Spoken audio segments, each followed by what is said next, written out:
Welcome back, ladies and gentlemen. Mr. Shaw here, ready to go for the Chapter 7 lecture video. Today we're going to be talking about the mass media and the political agenda.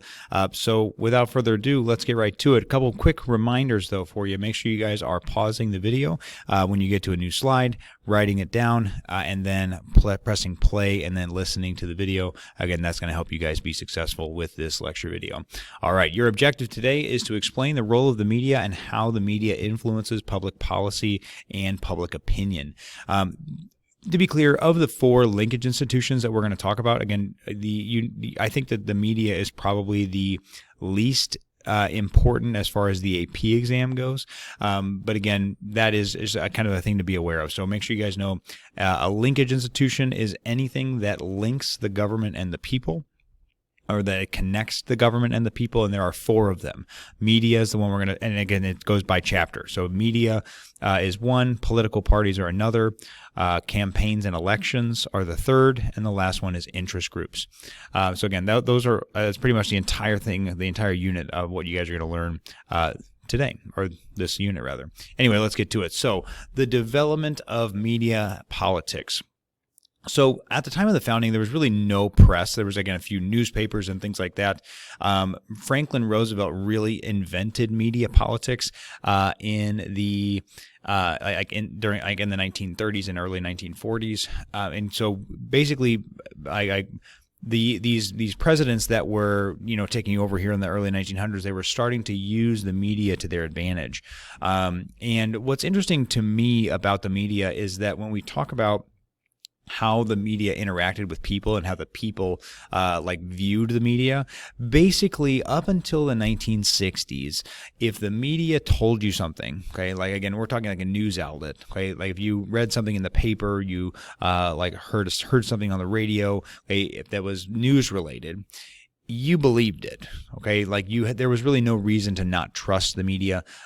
Same thing for just politics in general. Like if your president told you something, up until like the late 1960s, early 1970s, you just kind of believed him. And so that was what I mean by a cozy relationship until the 1960s. Because of Vietnam and because of Watergate, again, the politicians showed us that they could no longer be trusted, okay, and then the media is going to act accordingly, and they are now going to kind of shift from just kind of reporting the news mostly to and kind of just saying what's happening to investigating. And so that's what I have here: investigative journalism. This is the use of reporting to unearth scandals, scams, and schemes. And so now it's kind of assumed that the government is doing things that it shouldn't be, and the media is going to be a watchdog against those things and to prevent those things from happening, and also just let us know that those things are going on. Again, now news coverage of presidential candidates is much less favorable. Okay, again, we're going to kind of talk about how the different ideologies break down and how the media has impacted that. But for now, just so you know, okay, in general, the media is much less favorable to really all of government, but again, especially the president, because they are such a public figure. Okay, so we've talked about the Federal Communications Commission before. We know that this is an independent regulatory commission that regulates the airwaves. So this was created in 1934, and they are, again, attempting to prevent monopolies over electronic media. Stations must serve the public interest. Again, now that is interesting because of the fair treatment rule. So, for example, you had to provide, if you were going to be a news station, in any time from 1934 to the 1980s, you had to provide a service. So you could you could have comedies, and you could have drama shows, and you could have soap operas and stuff like that. But you also needed to have a news outlet, and so that's why pretty much every station, I'm talking like ABC, NBC, CBS, they had some component of like a nightly news or a morning news. And so that was the serving the public interest piece. And then for the rest of the day, they would just play whatever they wanted that would help them to, make money. And so the fair treatment rule is interesting because the fair treatment and equal time rule was basically that, and some of this still exists. The equal time rule definitely still exists. If you were going to give one candidate time and talk, or give one candidate time to talk to the people, you had to give like an equal amount of time and fair treatment to the other candidate. So the fair treatment rule, like again, would allow for basically the media to be unbiased, and so they would not. They really couldn't say, oh, we really like this candidate, you should vote for this candidate, and we really don't like this candidate, and you shouldn't vote for this candidate. So the fair treatment rule, though, was abolished in the 1980s, and that's when you see the rise of these news sites like Fox News and MSNBC that are not fair, okay, to their own to the candidates. They are absolutely, they have an agenda from that stems from their ideology, and they are going to try to get you to agree with that agenda. And so that is part of the reason why we have these news sites now. And again, we'll talk more about that here in the coming slides. Okay, and actually it's just right now. So we have what's called from broadcasting to narrowcasting, and this is going to be the rise of cable and cable news.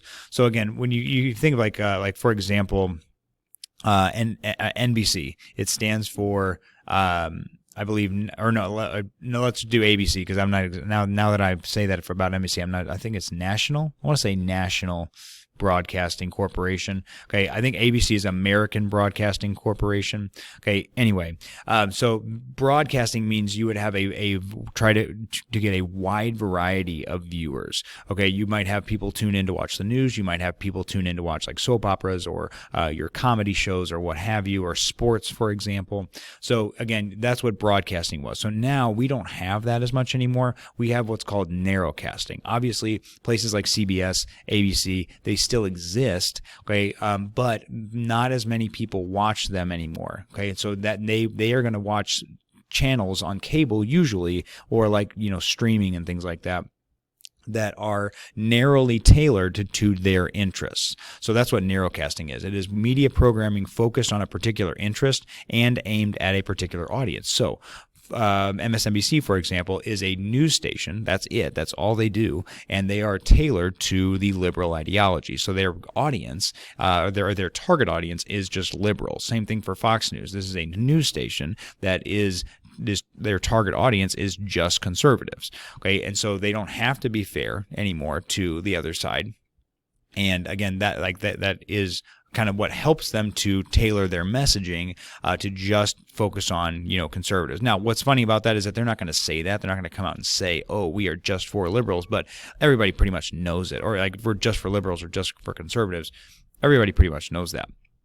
And part of the reason why they know that is because of something called selective exposure. So both of these are vocab words. Make sure you guys know both of them. So selective exposure is the process of people choosing to get news from sources that have viewpoints compatible with their own. So in this case, like if you are a liberal, you would be more likely to watch MSNBC.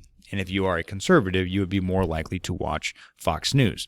So this is what selective exposure is the idea that you are going to try and like seek out a like a news station and get your media from sources that are more compatible with your own ideology. So selective exposure has some pros and cons.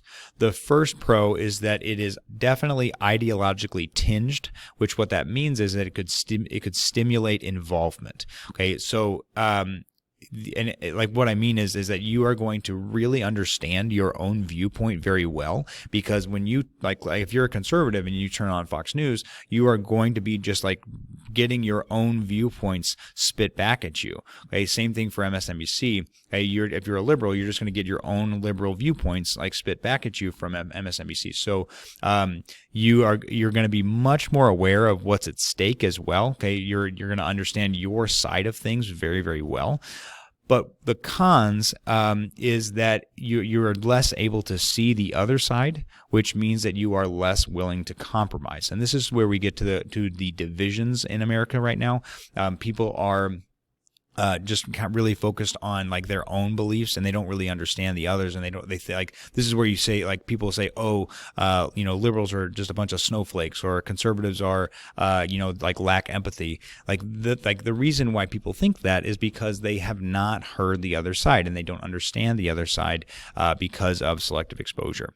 The tone, though, again, last con is that the tone could decrease involvement as well, and encourage less trust in the media. So like if you are, like for example, like if you are a liberal and you like would tune into Fox News and you watch, okay, you would probably not trust them as a news source because the ideology is different from yours. Same thing for conservatives and MSNBC. And again, in general, like it could lead to less trust in the media overall as well.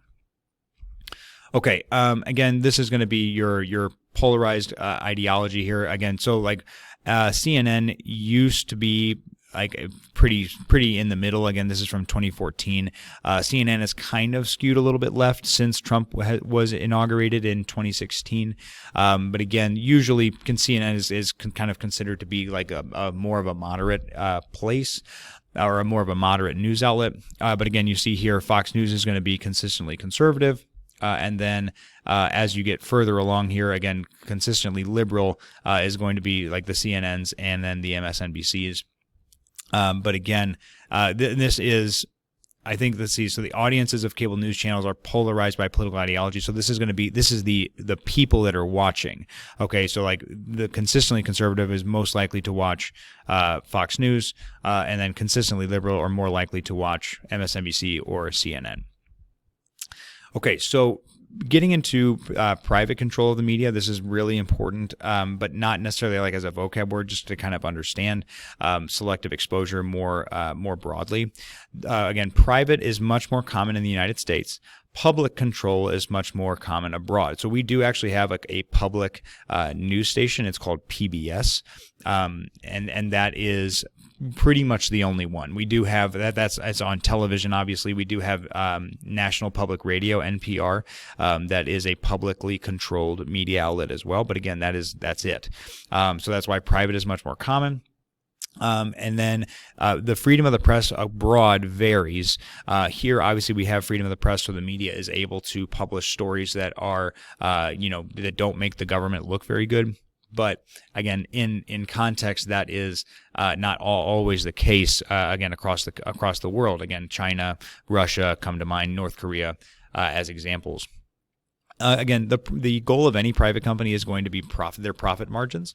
And so the way that they do that, the way they make any money is by advertisements. So again, the goal of any news outlet is going to be to get your eyeballs on the screen as much as possible so you can get exposed to their ad revenue, which is where they make the most money.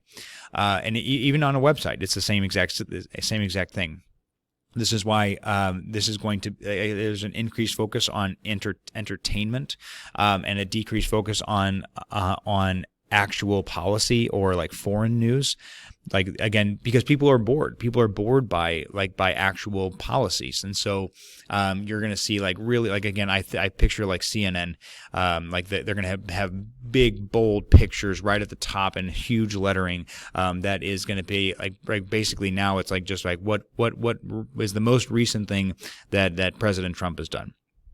And so that is going to be, that's how they get you. That's how they are going to see that, they're going to grab your attention. You're going to want to click on that. And then once you click on that and you scroll through, there's going to be advertisements that you're seeing. Same thing for for like just watching it on television. Like if you, like the very first thing you see when you there's going to be like a breaking news banner that says like exactly what's going on. And if you tune in, you stay tuned, you're going to see, they're going to explain this story. So lots of problems with that. But again, in America, we are a free market economy for the most part, and so private control of the media makes sense from a capitalist perspective.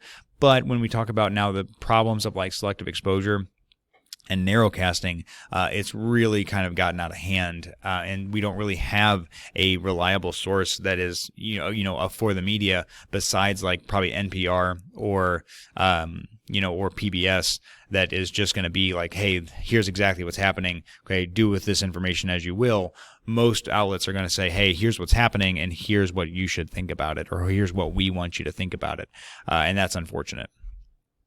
The internet has really changed things a lot. Again, I'm not super worried about this. Basically, all you need to know about the internet is that it facilitates communication in all directions.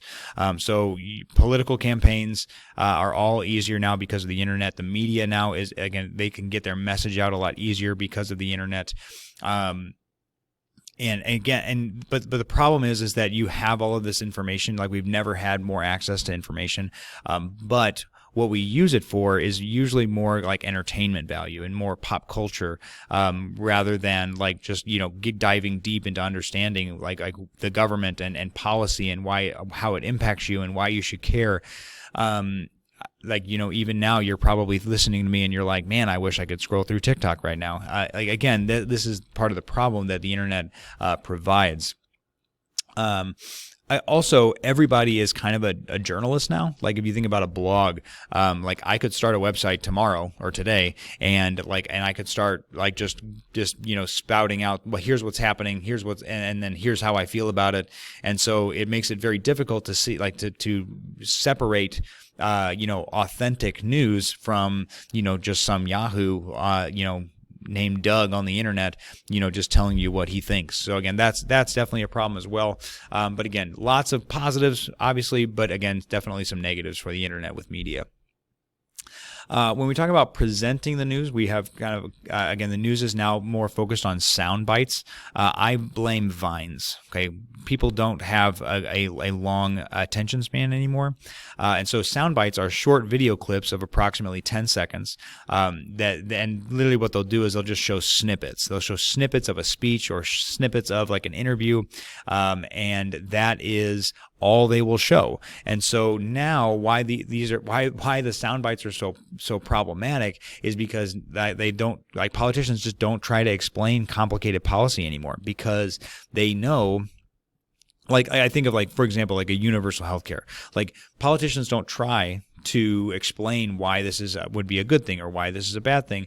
They just go for like zingers. They just say, hey, they know that the media is just going to show this short 10-second clip, so they can't present issues thoroughly, and it's very easy to avoid issues as well. Like, so we are we're getting to a point where both parties really are struggling to present meaningful, like, policy programs, because the attention span of Americans is just so short now, and the media knows that if they like run like a whole speech where President Trump is trying to explain something super complicated, like, people are just going to like change the channel and go somewhere else, and then you're not getting your ad revenue. So this is why again, sound bites are very, very problematic. But again, pretty much every media outlet does this now, and it has led also to a decline in understanding and how much people understand about the government and what's going on.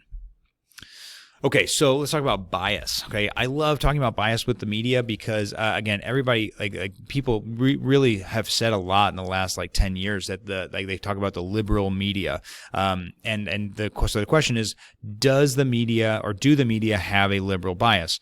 And the answer is usually yes, but the reason why is more important here. So, again, I want you to first think about the backgrounds of journalists. Most journalists, again, especially for like major networks, they're going to be from cities. People from cities tend to be more liberal. Also, the idea of like investigative journalism, like they are hunting for problems or things that need to be fixed, that aligns itself much better towards liberals. Okay, conservatives usually want to keep things the same. Okay, they think that things are fine as they are. Okay, so they're not going to be looking for problems to solve, whereas liberals are. So that, again, that's super problematic, and that's the main reason why like media outlets tend to have a more liberal bias because of just the nature of their job. There is some bias, though, towards the stories that draw an audience. Again, there is they want visual stimulation. Again, people are more likely to watch if you have you can show something happening rather than just like having the two talking heads, like literally like me. I am a talking head right now. Whereas if I could like show you something of a story in action, you're going to be much more engaged, and that's why the media is going to focus on those kinds of stories that are going to show things in action. Breaking news is another big thing that a lot of people use. Again, like CNN, it gets made fun of a lot because they have breaking news like all hours of the day. And not everything's breaking news, CNN. It's okay. But again, that's another thing. And again, the 24-hour news cycle, guys, is very problematic too, because again, there is the idea of that there's always something that you need to know. Like basically, if you tune into CNN at like 2 a.m, they're going to have breaking news for you that you don't want to miss out on.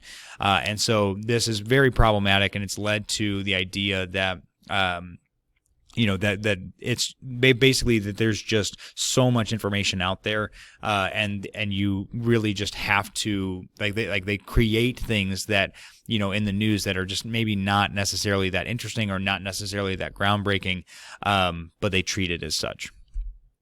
Okay, so this is going to be really good for the concept application FRQ. When we talk about, again, where you guys are going to be practicing this throughout this unit. And so you need to understand that the media, the main thing that I need you to know about the media is that they have an agenda setting effect. Okay, so they set the criteria by which the public evaluates our leaders, and how we evaluate what is happening like in our country. So the media they are going to emphasize one event over another. And so the reason that they do this is, again, mostly because of their own ideology and their own profit margins. But the biggest thing you need to understand is that the media is going to determine which stories to run and how to portray them. The next piece is that people care about the stories that the media runs, because how else would you know about it? Okay, again, this is why the media is so important, because again, if the media didn't tell you something that was going on in government, you wouldn't know about it, which is a problem. We want to know about it so that we can hold our government accountable as constituents and as voters. So the people care about the stories the media runs. Politicians have to care about what the people care about because they want to get reelected. And so politicians are going to enact policy based on public opinion in order to get reelected. So what that actually means, and you could really just draw an arrow straight from the media determines which stories to run, to politicians enact policy based on the media, because they have to respond to the media because the people care about what the media is portraying. So if I ask you on a concept application FRQ what role the media can play in a particular problem, okay, this is what you need to tell me.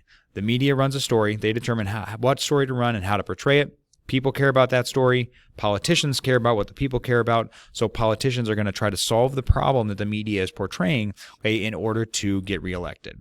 That's it. As long as you guys understand that about the media, you're probably going to be in pretty good shape. Again, the policy agenda is also very important with the media. Again, basically, this is the definition of a policy agenda is all of the goals the president and Congress want to accomplish. There's all kinds of problems, though, obviously, and there's all kinds of things that people try to solve in any given year or any given, term. And so a lot of issues compete for attention from the government. And all of these agencies, all of these different areas, rather, like the media and interest groups and political parties, they are all going to push their priorities and they try to get their priorities into the policy agenda, because the policy agenda is what's most likely to get passed and become actual policy. So the president's going to have an agenda, things they want to get done. Congress is going to have an agenda, things they want to get done. And again, the media, interest groups, and all these other people that are all and even the citizens themselves are going to try to, get their slice of the pie, for the policy agenda, because again, Congress and the president are going to try to pass laws that are related to the policy agenda. Okay. So a couple things here when we talk. I think this might be the last, or getting close to the end here. So the media, guys, one of the biggest things, the biggest takeaways about the media is that the media is a watchdog. So right now, trust in the media has really never been lower. And at a very basic level, we have to trust the media, because again, when you distrust the media, okay, and when politicians tell you to distrust the media, this is really the key piece. Okay, that is going to lead to us not having a watchdog, not having somebody who is going to be keeping an eye on the government and making sure that they are doing what they are supposed to be doing. I think of like China, for example. Their media is run by the government. And so there is nothing negative that the government ever, or that the media ever says about the government. People can't speak out against the government. There is no freedom of the press. And so the Chinese people don't have a watchdog. They don't have somebody who is working to hold the government accountable. And this is so key here, guys. And again, the reason why we need the media is because politicians have shown that they cannot be trusted. Okay. Super key. Make sure you guys know media is a watchdog. Okay. You think about what a watchdog does. They guard your house. They guard, something that's important, and then they alert you if there is something going on. Again, that is why the media is so important for us, because again, they're keeping an eye on the government. Okay, so when we talk about individualism here, guys, what we should know is that TV does further individualism. There's no need for intermediaries anymore. So again, President Trump is probably the best example of this because he was a kind of an outsider in terms of government, and most of the government, like even Republicans, really weren't super supportive of him at the beginning.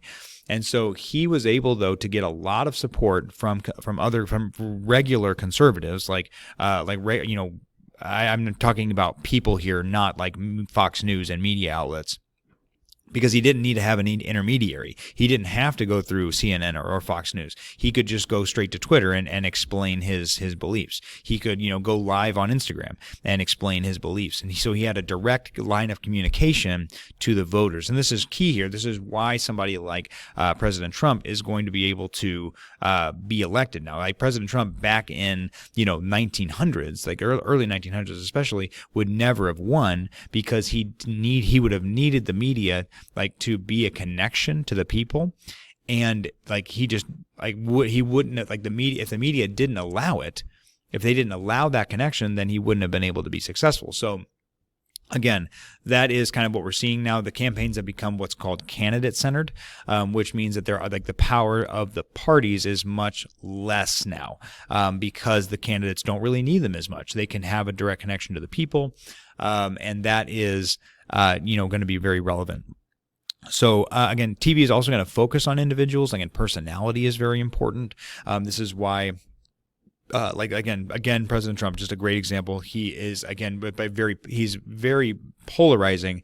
Whether you like President Trump or you don't like President Trump, people watch what he does. Okay, and so that's part of the reason why the media is for the media, I imagine that President Trump is a very good thing, regardless of your ideology, because it is really good for your viewership, and people tune in. They want to see what has President Trump done, and so that is from a policy perspective, from maybe even a profit perspective for the media. That is a very good thing for them. And like I said, they're going to focus on the executive branch. The executive branch just has more viewership, guys. There's a lot more people. There's such a public figure. Like Congress too. There's 535 people in Congress. So there's not any one of them doesn't have nearly as much media exposure as the one person in the executive branch. And there's also going to be much lower voter turnout in the midterm elections where they're not electing the president. Although we have seen the midterm elections really start to skyrocket too. Anyway, so that is, again, media is going to focus on the president, and again, that especially on presidential election years, that is where you're going to see a lot more media coverage. Okay, this is my mind map for the media. I think I covered everything, so I don't think that you guys need to add anything specific. But again, make sure you guys know, especially this leg over here where I was talking about the media and how they impact public policy. That's going to be really helpful for you guys. Okay, we did it, guys. I appreciate you. I hope you're having a great day. If you need anything, let me know. Otherwise, I'll see you guys in the next one. Take it easy.